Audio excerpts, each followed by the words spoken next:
अंग्रेजों ने भारत क्यों छोड़ा? किन्हीं दो कारणों की चर्चा करें कि अंग्रेजों ने आखिर भारत क्यों छोड़ा।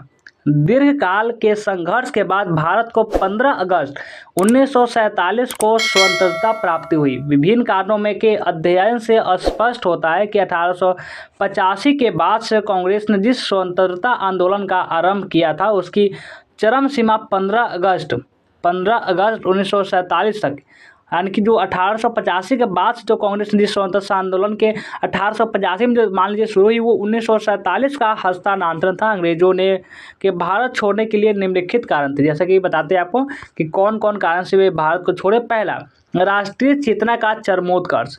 द्वितीय विश्व युद्ध के पश्चात भारतीयों में राष्ट्रीय चेतना का विस्तार तीव्रता से हुआ। गांधी जी का सविनय अवज्ञा आंदोलन, भारत छोड़ो आंदोलन आदि ने भारतीय स्वतंत्रता संघर्ष को तेज कर दिया। करो या मरो का नारा दिया बहुत प्रकार से, इतने कि अंग्रेज सरकार को तकलीफ होने लगी। उसके बाद दूसरा जो कारण था ये था कि इंग्लैंड की दुर्बल स्थिति। द्वितीय विश्व युद्ध से इंग्लैंड की स्थिति अत्यंत खराब हो गई थी।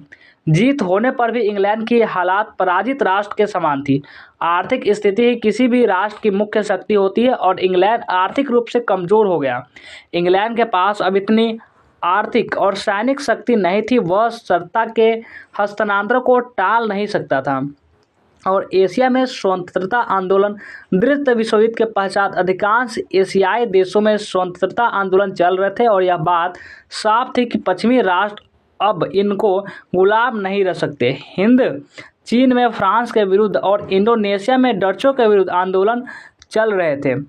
भारत एशिया का एक अग्रणी देश था। यहाँ का स्वतंत्रता आंदोलन एशिया के अन्य देशों के लिए प्रेरणा स्रोत था। एशिया स्वतंत्रता नवजागरण को दबाया नहीं जा सकता, स्वयं को नकारा नहीं जा सकता था। अंततः इंग्लैंड ने शांतिपूर्ण तरीके से भारत में अपना साम्राज्य समाप्त कर दिया।